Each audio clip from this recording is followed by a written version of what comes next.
On Linkin Park. First of all, Chester, Rob, it's an honor to talk with you. Thank you very much for the time of this interview. Thank you for coming. Thank you for appreciate your time. Now, congratulations because of the album, Living Things. I think it's a great album. But talking about that album, what could be the biggest lesson that the creating process gave it to you?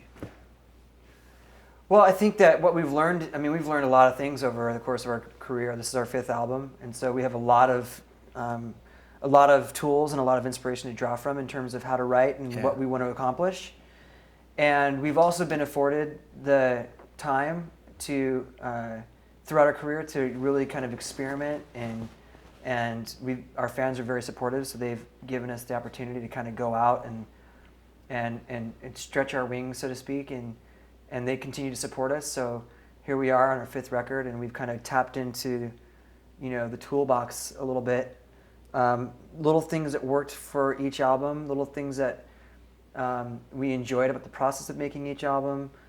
A lot of the things we learned from working with Don Gilmore, a lot of things we learned from working with Rick Rubin, and of course all the knowledge that our in-band producer Mike Shinoda has picked up over time has really allowed us to really focus in on this record and make something that is creatively pleasing, as well as I think focused enough and driven enough to have the energy and provide something for all of our fans throughout our career to enjoy. Cool. People who loved Hybrid Theory, I think, will like this record.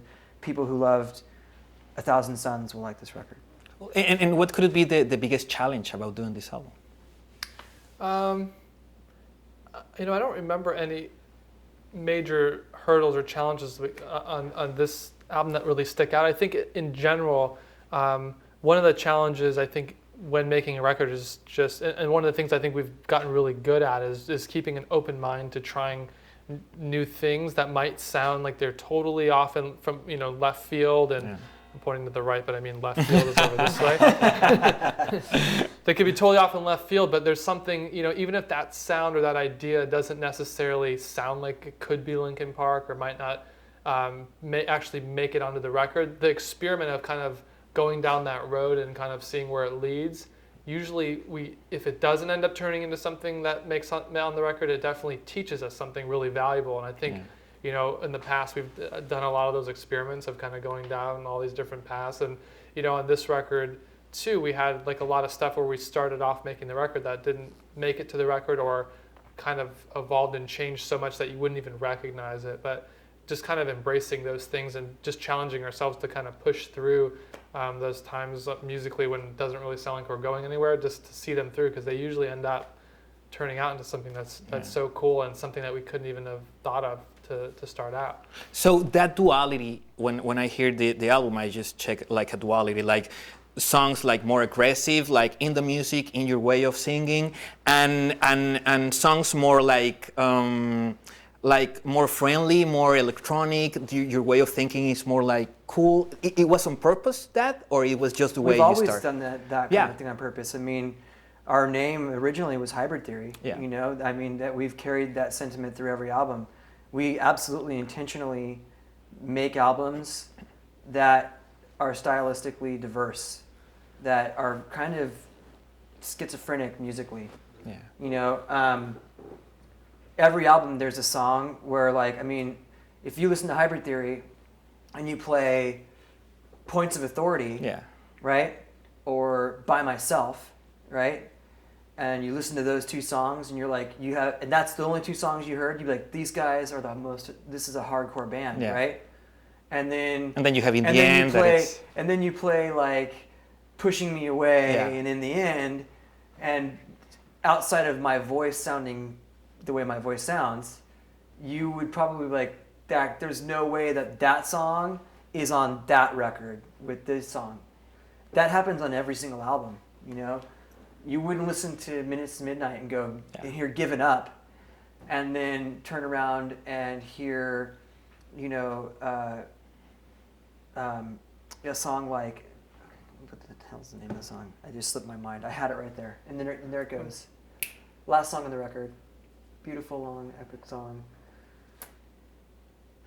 I can't even name it. Fucking damn it. This is what happens. Not in Pieces, because that's... Water gray, through the windows, up the stairs. Leave it. No. Little things give you away. Okay. Bam! A ray of light just came down from the heavens, and my brain actually works. These are the early signs of Alzheimer's. Yeah. From using too much deodorant and eating things that have been made with aluminum foil. So, anyways, I'll go back so that this answer isn't so horrible. So you could hear a song like "Given Up," for example, and then hear a song like "The Little Things Give You Away," and it doesn't make sense that they're on the same record. We've always really been about making music that kind of could be as one thing. We can make a hip hop track, we can make a folk song, we can make a beautiful ballad, we can write a punk rock song, we can write a very heavy aggressive metal song. We could do all that stuff individually, but what we like to do is push all that stuff together and make it into either one song, or actually put all of those different elements in one way or another on one album. And what could it be the thing that you did in 1,000 Suns that you didn't want to repeat it in this album? I don't know if there's anything that we didn't want to repeat. I mean, I really love that record. Yeah. So it's interesting because it's still so close to me. I mean, we only stopped touring for 1,000 Suns in October, and here we are dropping a new record, right? So, and that record we only toured for maybe about a year, maybe a little less, I'm not sure. But it was really interesting because I loved every part of that record, so I wouldn't change anything about that album. But what we never want to do is like continuously repeat ourselves over and over again. And so I think the idea was we went in a direction on 1,000 Suns, so we just did that. It'd kind of be silly to keep going out there again. Now we're going to find ourselves in the same situation we found ourselves in when we made Hybrid Theory and Meteora. Yeah. Well, now is this now our sound? Is this our direction? Well, now we have to go rediscover ourselves again. So what we did on this record is we kind of picked all the things we liked that worked really well from all the other records, and we kind of used all those tools to make this album. We didn't really focus on, I don't like Runaway. Let's not write a song like that. Okay, well, I don't like Nobody's Listening. I don't want to do that again. Okay. We don't focus on all the things we don't want to do. We focus on the things we want to do. Yeah, of course. And working with Rick Rubin is one of the great producers in the world. Yeah. And you have worked with him before. How was the experience and the chemistry? I mean, the chemistry's been great from the start. From our initial meeting with Rick, when we sat down with him after we had finished touring for Meteora, and we kind of wanted to make a little bit of a departure from that sound and try some new stuff.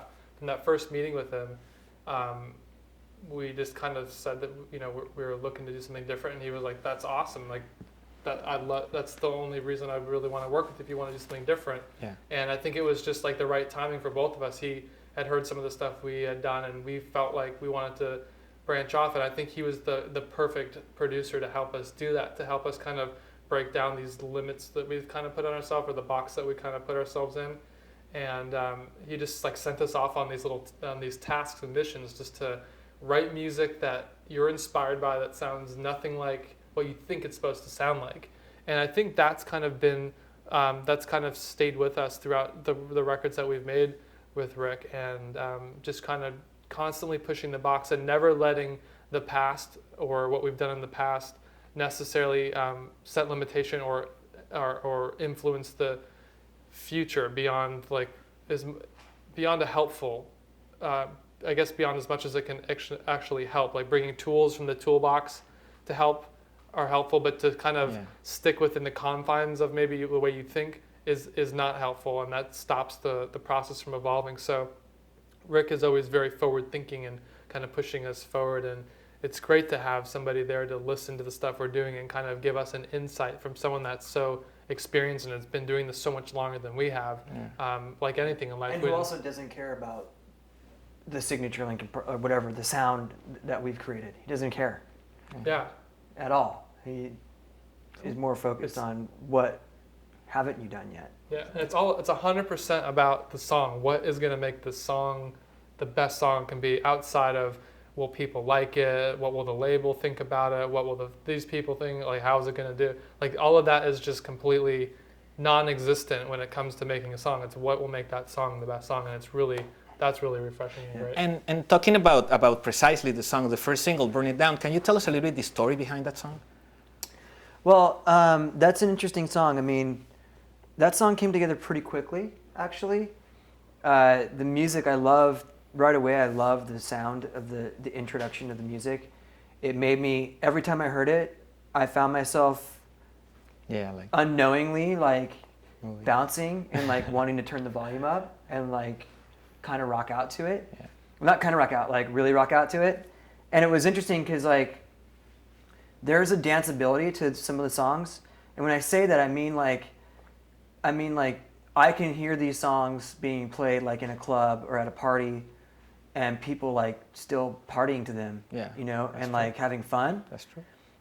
Without really listening and just being into the melody and being into the beat and kind of being into the vibe of the song. And then kind of like, if they felt like it, like getting into the lyrics and what they're about. And it was really special.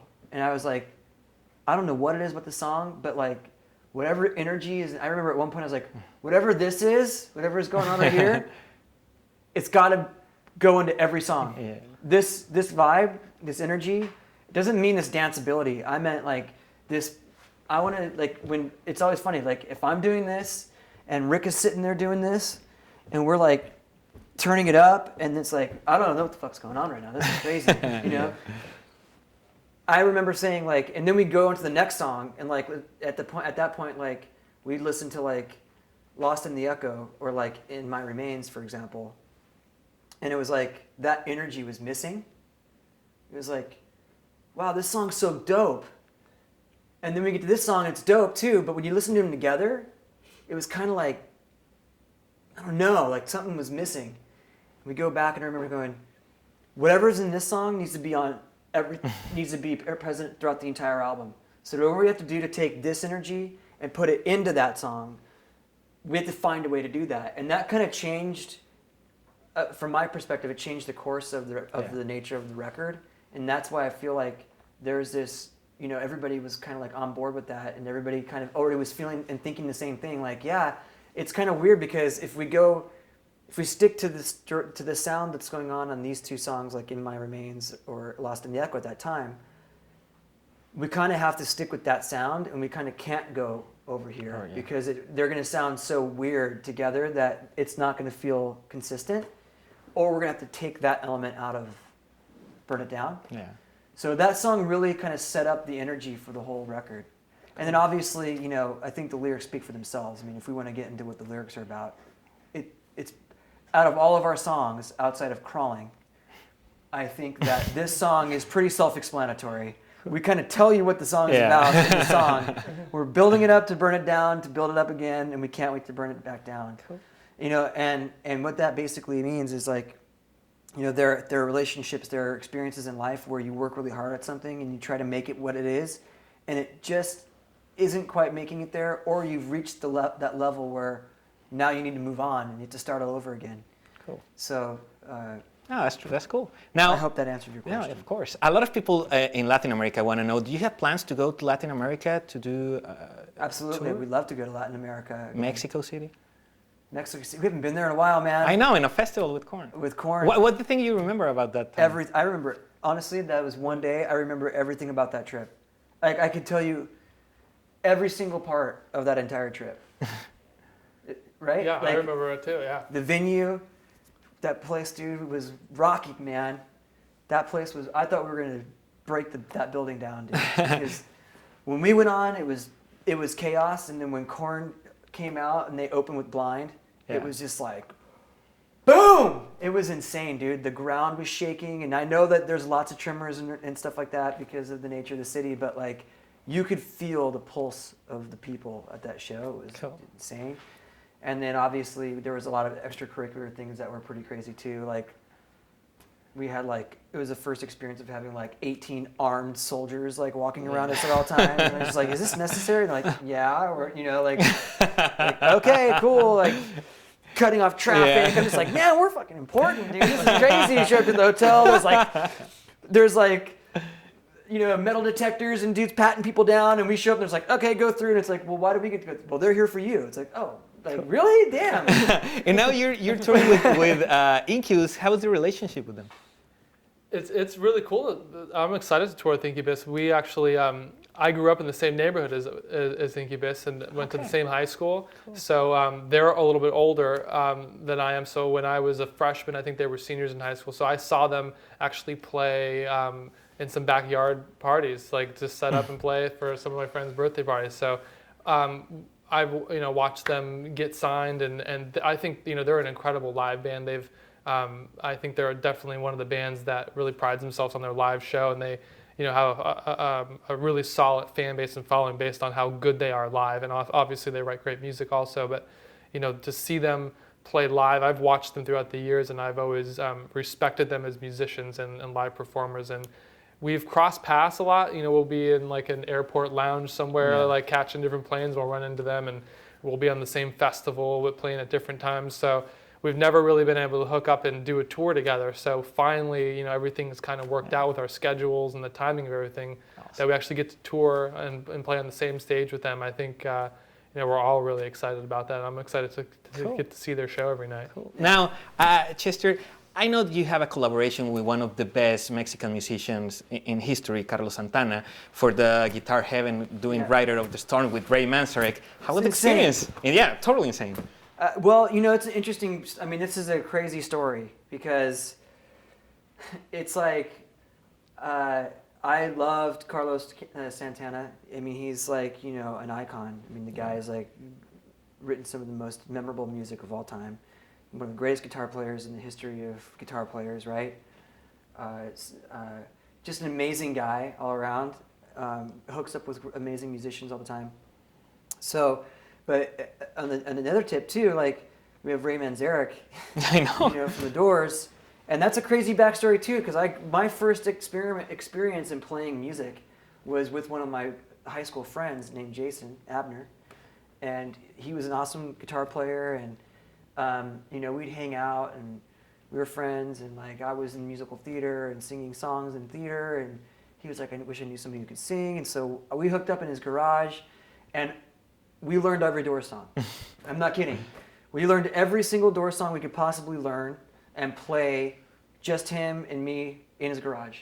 Awesome. And so we would do Doors songs, and people from all over the neighborhood, we'd be in his garage, and people from all over the neighborhood would come around and start listening to us, and like they're like, whoa, what's going on over here? And I stole a microphone from the church behind his house so I could plug it into his amp, and I'm sorry, I think that was part of your plan. Yeah. Obviously, I think you let me in because I tried that school ID trick on many other doors and it didn't work. It only worked on that door. So, but it was a door that was meant to be unlocked. Awesome. And one day I will go back and repay the debt. But it's funny because I grew up just loving the Doors, and they were like one of my favorite bands, and I just idolized Jim Morrison. He was a huge influence on me early on as a singer, because I could actually sing the songs and sing them with passion, and the range was right for me. It was before I could kind of get into the higher ranges and stuff,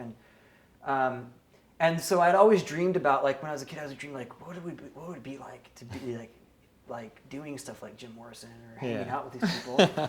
And here, fast forward 20 years. You're singing with them. And dude, not only like I wrote the foreword for the Doors' 40th anniversary book. Wow.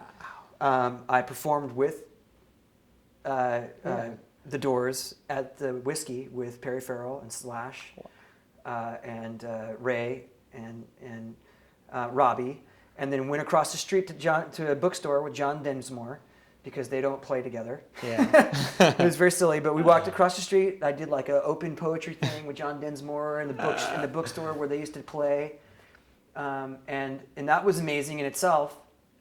Ray I met up with Ray in Japan, and he actually asked me at one point to do an album with them with music that Jim had written before he passed away. I kindly passed because I don't want to take on that responsibility. I feel like that would be irresponsible of me. But I thanked him anyways. And then fast forward to working on Dead by Sunrise, hooked up with Howard Benson, and Howard was somehow connected with the Carlos Santana thing. and he wanted me to pick a Doors song to do, and I was like, "You got to be kidding me! I'll do Riders on the Storm." Was awesome. Yeah, let's do that. And then Howard was like, "Yeah, I was talking to Ray, and he said he would want to do this song." And so here I am doing a Doors track with Ray Manzarek and Carlos Santana, and I was just like, "Dude, what world do I live in?" I've played with like all my heroes I grew up with, you know, Slash and Duff and Jerry Cantrell, Carlos Santana, Ray Manzarek, and been on stage with Metallica and performed with Perry Farrell, and like I just done all these wonderful things, and it's a result of what we've done with Linkin Park. And I actually received some flowers from Carlos, and that was a very nice gesture. Cool. Sent me a nice card, which I have up in my office. Now, quick question: do you have plans to release another Dead by Sunrise project, like an album? You know, it's something that we all talk about doing. You know, we want to get back in and work on stuff. I know that once we have time to kind of hang out and sit down together, like every time I'm with Ryan and Amir, like, and we're in the studio, we write something. So, you know, when that'll happen, I don't know. But yeah, there's definitely, you know, we talk about it all the time, and we know we want to do it. So cool. I'm sure that will happen sometime in the future. I just don't know when. And acting, I saw you on Crank High Voltage, saw 3D. Yeah, you give me a cameo, I'll do it, man. So Those guys don't even get paid. You know, those guys, I get like minimum. So I'm a pretty affordable actor. I'm a starving actor, but a very, very established musician, but a starving actor. It's a weird thing. Now, the last question: what could you say to all of your fans in Latin America?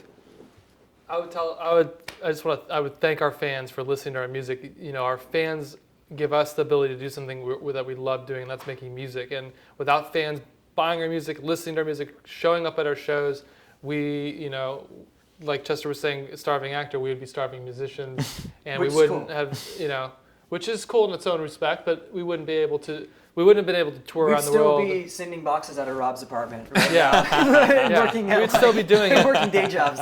But the tour would be in a much smaller area. The LA area. The LA area, as far as we could drive ourselves.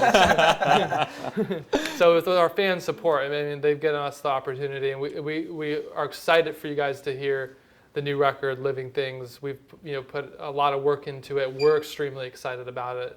And can't wait for you guys to hear it. Thank you very much for attending this interview. Good luck with Living Things, and hopefully we're going to see you in Latin America soon. Absolutely. Yes, we hope so. Cool. Ya lo vieron, hermanos. Gran